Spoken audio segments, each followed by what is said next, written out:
Em nome do Pai, do Filho e do Espírito Santo. Amém. Caríssimos irmãos, caríssimos amigos, salve Maria. Estamos uma vez mais reunidos, juntos, para podermos meditar no Evangelho Dominical, na liturgia que hoje nos é apresentada pela Santa Igreja, neste que é o Domingo do Batismo do Senhor. E Domingo do Batismo que nos é apresentado por São Lucas, no seu capítulo 3, versículos 15 a 6, 21 e 22. Um Evangelho bastante curto. E sempre, todos os anos, o tempo de Natal, como nós sabemos, termina com o batismo do Senhor. Agora, por que a Igreja faz com que este tempo tão precioso, não é? Tão belo, tão coruscante, não é? Cheio de coisas magníficas, por que termina sempre com o batismo do Senhor? Bom, porque certamente haverá uma relação entre o nascimento e o batismo, como iremos ver daqui a pouco. Mas é também por uma outra razão que tem o seu lado místico e litúrgico. É que desde sempre, até há pouco tempo atrás, após o nascimento de Nosso Senhor, dava-se a Epifania, não é? Como nós, aliás, celebramos no domingo passado com a visita dos Reis Magos. Mas a Igreja sempre considerou, e muitos padres da Igreja, como por exemplo numa leitura da Liturgia das Horas recente, São Próculo, dos primeiros séculos da Igreja, dizia que existia um dia que era o dia das teofanias, ou seja, o dia da manifestação de Deus. As manifestações de Deus, que não era só a visita dos Reis Magos, era também o batismo do Senhor e era também o primeiro milagre nas bodas de Caná.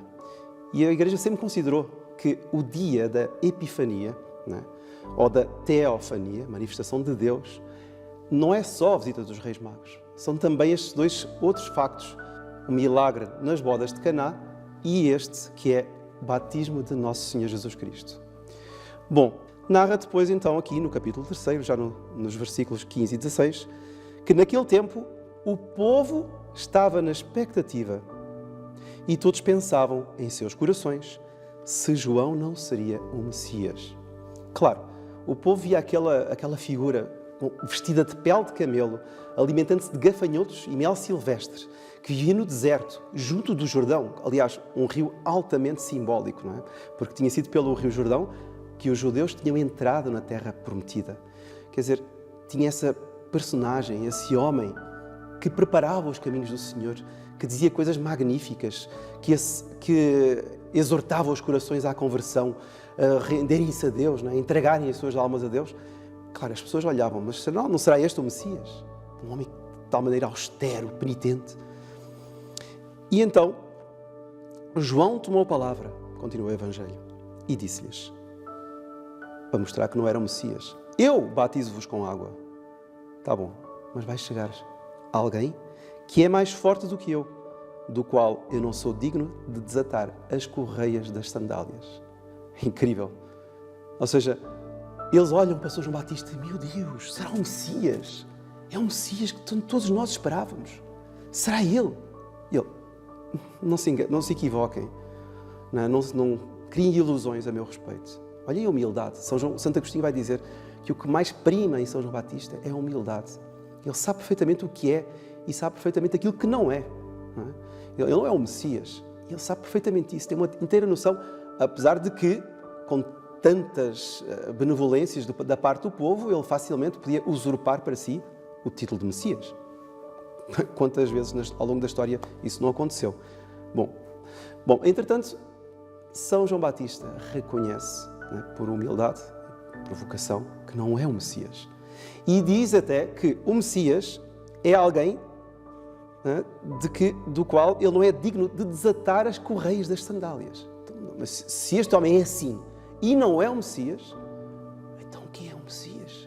Ele não tem nem a capacidade, a dignidade de desatar as correias das sandálias. Então, vejam como São João Batista coloca o Messias, o futuro Messias, que ele próprio não conhece. Talvez tenham estado juntos em pequenos, algumas vezes, mas ele não convivia habitualmente com o Nosso Senhor. Ele nunca tinha visto o Nosso Senhor em adulto. E então ele vai dizer que esse Messias batizar-vos-á com o Espírito Santo e com o fogo. Então, ele, João Batista, batiza somente com água. Este Messias é que vai trazer propriamente um batismo. É um batismo no Espírito Santo e no fogo. Bom, e aqui colocamos uma Primeira pergunta, que é o facto de Nosso Senhor ter querido receber este batismo. Porquê que Jesus quis receber o batismo de São João Batista? Uma vez que o batismo mais importante seria o que ele próprio iria introduzir, não é? Inaugurar o batismo do Espírito Santo. Bom, uma mente um pouco superficial, e eu já ouvi isto, ou seja, já vi mentes superficiais a comentarem isto, poderia dizer, bom, Sr. Padre, é porque Jesus também precisava ser batizado, não é? Todos nós devemos ser batizados, a Igreja nos diz que, não é? Devemos ser batizados, então Jesus também, porque Jesus era um homem como todos nós, precisava do batismo. Isso é uma pataquada, isso é um absurdo. Nosso Senhor não precisava ser batizado, tanto mais que este batismo de São João Batista não conferia a graça como confere o batismo sacramental. Este batismo de São João Batista não o perdoava os pecados. Não perdoava os pecados. Mas então ele não fazia penitência, não dizia para as pessoas fazerem penitência. Sim, ele dizia. E era conforme a penitência da pessoa que realmente os pecados seriam perdoados. Ou seja, qual é a diferença entre isso e o batismo da Igreja Católica? É muito simplesmente o seguinte, é que quando São João Batista batizava e a pessoa ia lá com o espírito penitencial e recebia a água sobre a cabeça, sobre o corpo, aquilo perdoava ex opere operantis, ou seja, de acordo com a penitência daquele sujeito. Então, dependia, não é, do estado de alma e da penitência que aquela pessoa estava a praticar naquele momento. Então, na medida disso, a pessoa era perdoada dos pecados. Mas não era em virtude da água, porque a água realmente não produzia nada. Era em virtude da índole da pessoa naquele momento. Então, ex opere operantis. E o batismo da Igreja Católica é completamente diferente, porque é ex opere operato. Ou seja, não depende da pessoa o batismo, né? Depende do próprio Deus. Ou seja, opera em virtude daquele que concede o poder sobre a água e sobre as palavras. Eu te batizo em nome do Pai, do Filho e do Espírito Santo.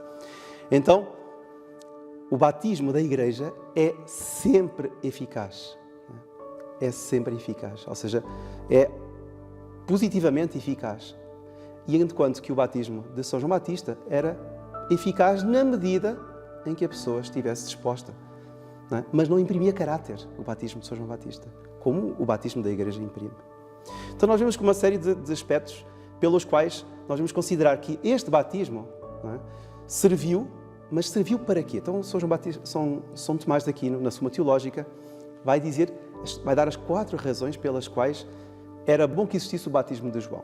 Então, a primeira das razões é para que, através do batismo de João, Nosso Senhor viesse a ser batizado.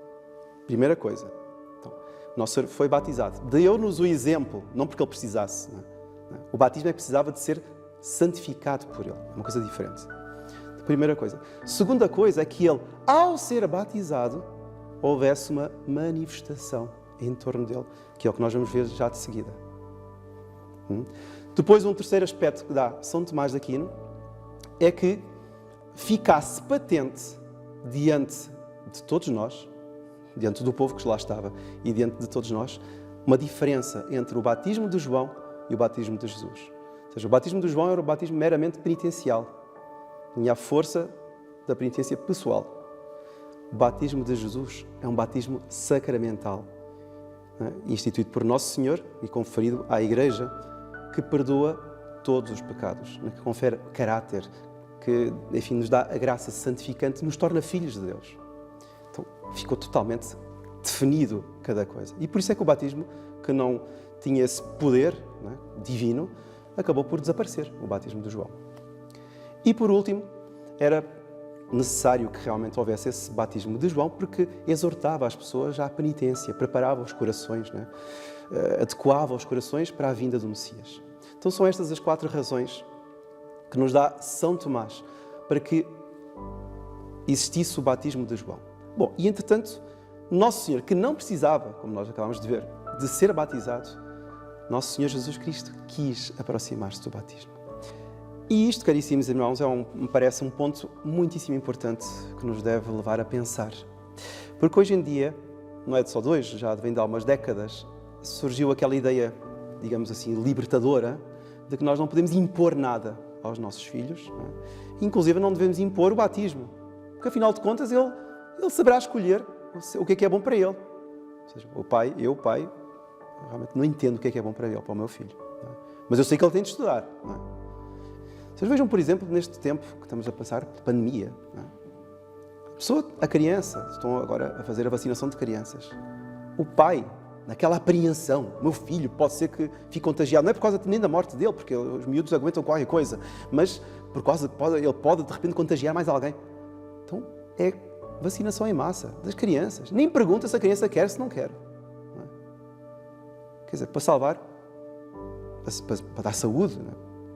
E entretanto, essas pessoas, muitas delas batizadas, chegam num momento em que vão decidir se batizam ou não batizam o filho. Não, é melhor ele decidir. Quando ele for mais crescido, ele a adoptar o que é melhor para ele. Então, mas eu não sei o que é melhor para o meu filho. Eu não sei o que é o batismo. O que é que eu penso que é o batismo? Não é? E depois vejam só. Alguém pode pensar assim, mas, Sr. Padre, o batismo para mim é um ato social. Bom, já está completamente errado. Agora veja as consequências disso. Não sendo batizado, ele não vai receber a Eucaristia. Ele não vai comungar o corpo de Cristo, porque não é batizado. Ele não vai fazer o crisma. Ele não irá casar-se, ele não se irá casar segundo o matrimónio religioso da Igreja. Quer dizer, então ele vai passar todo o resto da vida, ou seja, os frutos do não batismo já serão esses. Pode ser que ele receba uma graça e decida batizar-se, é verdade. Mas são poucos os casos, infelizmente. Muito poucos os casos. E ai daqueles pais, não é, que dão essa liberdade para os seus filhos. Não é? Essa falsa liberdade. Não é? É uma concepção completamente errada de coisas muito sérias. Porque se eu posso realmente tolerar uma coisa completamente secundária, meu filho vai lá para fora, está a chover, pode ser não, sim ou não. Olha, decide, se apanhar chuva, pronto. Isso é uma coisa. Em algo tão sério como o batismo, não é? que nos abre as portas do céu, que nos torna filhos de Deus, que nos faz templos da Santíssima Trindade, como é que eu vou dizer assim, ele há de decidir o que é bom? É como ter uma joia nas mãos. E como nunca viu aquele tipo de pedra, assim, nossa, esta pedra brilha muito, que estranho. Não é? Só que ela não sabe que ele tem nas mãos um rubi, uma turquesa, um diamante. Mas como não é igual àquelas que ela conhece, deita aquilo fora. Então, quer dizer, se alguém soubesse que o sujeito fez isso, você é um parvo, um idiota, então deita-se aí fora. Essa pedra preciosa. Não é? Então, assim também, caríssimos irmãos, é forçoso dizê-lo, mas assim também quando nós damos essa liberdade, pseudo-liberdade, não é? Essa falsa liberdade, esse conceito é completamente errado. Não é? Eu, no fundo, estou a dar a oportunidade para o meu filho, não é, de enverdar pelo caminho que não é o melhor para ele. Não é? E por causa da minha própria ignorância. Alguém pode dizer assim, mas Sr. Padre, olha, mas o que importa é que eu sou uma boa pessoa, tenho as minhas convicções, não é? Tenho a minha fé, tenho as minhas ideias, não é? Não mato, não esfolo, não roubo, não falo mal de ninguém, então já sou uma pessoa boa. Não é uma pessoa boa. Uma pessoa que tem essa atitude não é uma pessoa boa. Não é? Veja só, por exemplo, São Tomás de Aquino diz, na Suma Teológica, dá uma expressão muito interessante, que ele diz bonum ex integra causa, malum quocunque defectum. Ou seja, o bem procede de uma causa íntegra no seu todo, no seu conjunto. O mal é qualquer defeito. Qualquer defeitozinho já é um mal. Vamos dar um exemplo aqui. Imaginemos que eu vou a um stand de automóveis. Eu quero comprar aquele último modelo que eu vi. É um carro extraordinário. Aquela cor, aquele metalizado. Extraordinário. Tá bom. Eu chego no stand de automóveis e começo a ver o carro e quase que osculo o carro. Está tão limpinho, tão impecável, tão brilhante. E eu peço então, pode abrir aqui eu gostava de ver o tablier do carro e os estofos do carro. Então o homem lá abre e eu olho lá para dentro, de repente, mas o estofado do carro está com uma risca. Mas o importante não é o estofado do carro, diria o homem do stand. O importante mesmo é o motor, né? Desde que o carro ande para a frente, né? Qual é a pessoa que ia dizer assim, pois é verdade, né? Vou comprar o carro mesmo com o risco. Ninguém faria uma coisa dessas. Né? Ninguém seria parvo para fazer isso. A pessoa diria, olha, vai-me desculpar, mas eu não vou comprar um carro novo com esse risco. Não é? Porque o mal é qualquer defeito. O carro tem que estar impecável. Eu estou a pagar para isso. Não é? Então, se eu faço isso com um automóvel, Porquê que eu não faço isso com a minha vida espiritual? Porquê que eu não sei aproveitar o meu próprio batismo? Fazer com que o dinamismo, né, da graça dentro de mim, que me foi dado pelo batismo, dê os seus frutos. Né? Porque é verdade que eu sou limpo dos pecados. Né? É verdade que me são dados os dons do Espírito Santo no batismo. Mas os frutos do Espírito Santo não nascem por si. É preciso que eu os trabalhe. É preciso que eu saiba trabalhar este terreno, né, que foi banhado pelas águas da graça, as águas do batismo. Então, caríssimos irmãos, isto é muito importante. Eu quero ser autêntico. Mas eu sou uma pessoa boa. Não é pessoa boa. Pessoa boa é aquela que anda para a frente. É aquela que entende o que é que vive. É aquela que sabe o que é ser batizado. Vejam o que é que o Nosso Senhor vai fazer. Narra aqui São Lucas que ele foi batizado. A partir dali, Nosso Senhor fará um retiro e vai iniciar toda a sua vida pública. Quer dizer, Nosso Senhor é batizado, né, e inicia a vida pública. E muita gente que é batizada e sob o pretexto de ser batizada não inicia nada. Parou. Eu já sou batizado. Logo o quê?